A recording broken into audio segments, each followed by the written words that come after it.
Nah, kita lanjut aja di segmen selanjutnya, yaitu adalah segmen tanya jawab antar paslon. Yang pertama adalah antara Prof. Mahfud dengan Mas Gibran. Mas Gibran menanyakan, Pak, bagaimana regulasi karbon kredit dan karbon storage? Maksudnya ya memanfaatkan karbon kredit dan karbon storage melalui regulasinya supaya kita menguntungkan.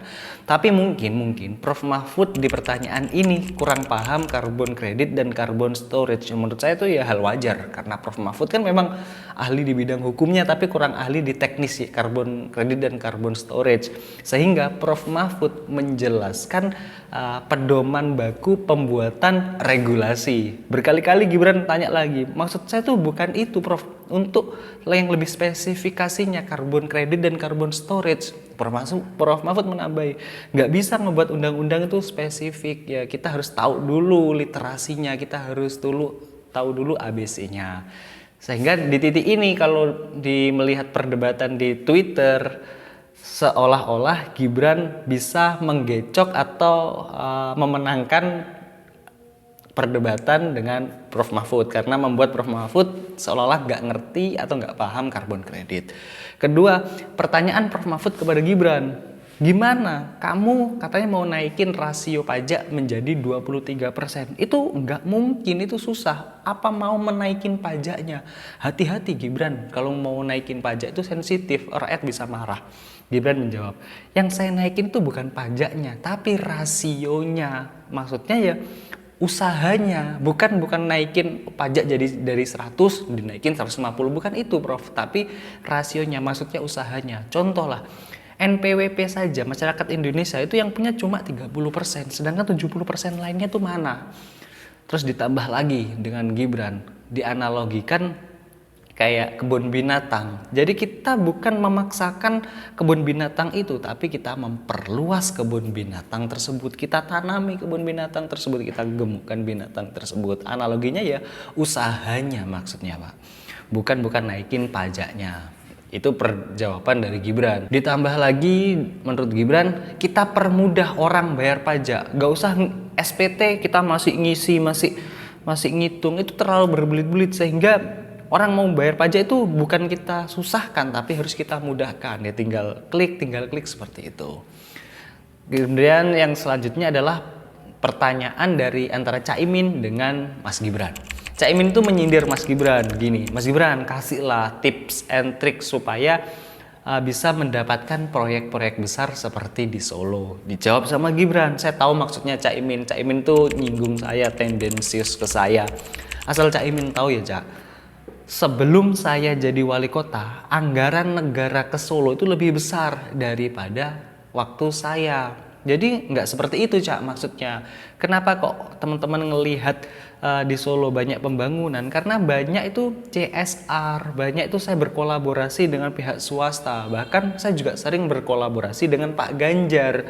Yang kita lihat itu jangan pembangunannya saja, tapi impact-nya. Toh dengan apa yang saya lakukan, Solo itu bisa mengalahkan Jogja dalam segi penerimaan wisata. Itu di Instagram ini pertanyaan ini banyak yang diplesetin. Yang dibilang Gibran tuh maksudnya pas waktu Lebaran. Gibran bilang kok kata-kata waktu Lebaran tuh dia bilang.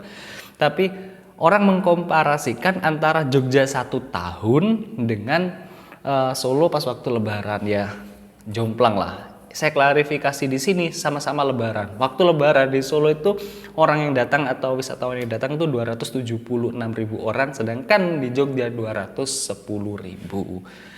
Kemudian ditanya lagi, Gibran menanyakan sesuatu yang tidak bisa dijawab oleh Caimin, dan di titik ini Gibran menang, yaitu Gibran menanyakan bagaimana cara kita menaikkan peringkat SGIE. Dan Gibran, ya namanya debat ya, menggecok dengan pelafalan bahasa Indonesia. Gimana, Cak, cara naikin SGIE? Nah, Caimin bilang, saya nggak ngerti apa itu. Dilemparlah ke Gibran lagi. Terus dengan tengilnya dia bilang, maaf Cak, kalau pertanyaan saya terlalu sulit ya. Ia menjatuhkan mentalnya Caimin, maksud hatinya seperti itu.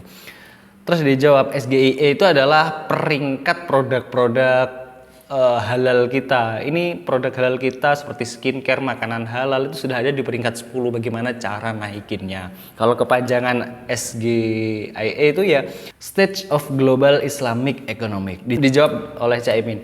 Cara menaikinnya ya pertama, menurut Caimin, cara membuat peringkat SGIE naik ya kita buat regulasi yang menguntungkan untuk tumbuh kembangnya produk-produk halal kita. Yang kedua, kita permudah tuh para usaha khususnya produk halal dalam pembuatan sertifikasinya. Kalau bisa mudah dan gratis khususnya untuk UMKM. Sebetulnya jawabannya Caimin itu bagus karena dia nggak tahu ya dia lemparkan balik daripada soto itu.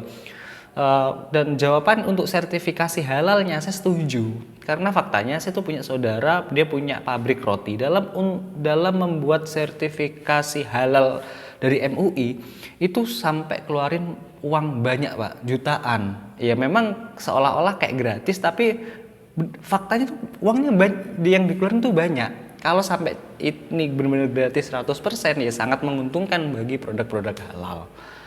Sekarang yang terakhir antara Caimin dengan Prof Mahfud. Caimin menanyakan ke Prof Mahfud, kita itu masih belum adil Pak dalam membagi tanah kepada masyarakat. Ada satu orang masyarakat Indonesia yang dapat tanah dari negara jutaan, tapi ada orang yang nggak dapat sama sekali. Prof Mahfud menjawab, sebetulnya undang-undangnya itu sudah ada. Cuma kemauan pemerintah, cuma aparatur negaranya aja yang kurang tegas. Ada nih, dia masih contoh Prof Mahfud, ada satu orang atau satu kelompok yang menggunakan tanah negara nggak bayar selama 22 tahun malah diamnesti pajaknya. Kita aja yang kurang tegas. Kalau kita tegas sebetulnya merata. Terus kata Caimin ditambah, ya sebetulnya kemauan politiknya aja yang kurang. Ditimpali lagi dengan Prof Mahfud. Kalau kemauan politiknya sebetulnya sudah ada dan kita harus mengapresiasi Pak Jokowi. Yang sekarang dibagikan sudah sertifikat gratis itu kepada orang-orang yang tinggal di tanah negara atau tanah yang belum jelas sertifikatnya dan sudah dilegalkan. Itu adalah satu kemajuan. Sedangkan untuk tanah-tanah yang lain yang masih belum kepakai itu yang masih belum didistribusikan. Yang terakhir, Prof Mahfud menanyakan ICOR kepada Caimin. Di visi misinya, Caimin itu menargetkan ICOR-nya 4-5.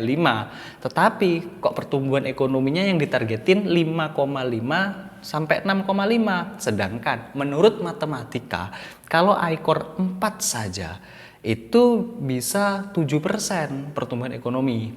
ICOR itu kalau teman-teman tidak tahu, incremental capital output ratio adalah satu rasio di mana kalau rasio itu kecil, investor itu semakin tertarik untuk investasi ke kita. Terus dijawab nih dengan Caimin, saya ngebuat 5,5 sampai 6,5 itu ya realistis daripada saya muluk-muluk membuat 7 sampai 8 tapi pertumbuhannya kropos. Ditimpali lagi oleh Prof Mahfud. Iya, maksudnya saya paham, tapi secara matematika itu seperti ini, berarti Anda salah. Mereka berdua berdebat. Dan berakhirlah perdebatan mereka ditutup dengan visi misi mereka. Kurang lebih visi misinya itu sama, yaitu Mas.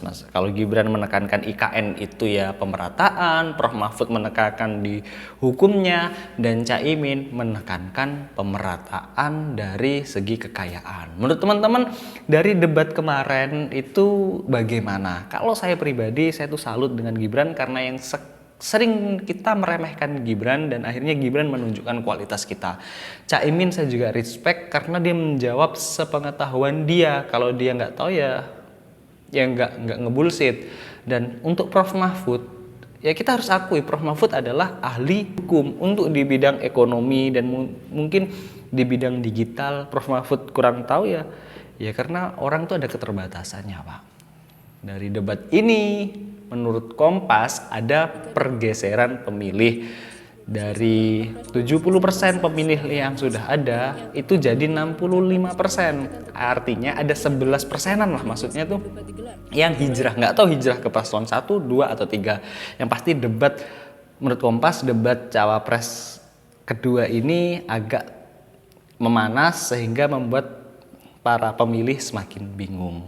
Mudah-mudahan bisa ngebantu teman-teman dan see you and comment, Pak.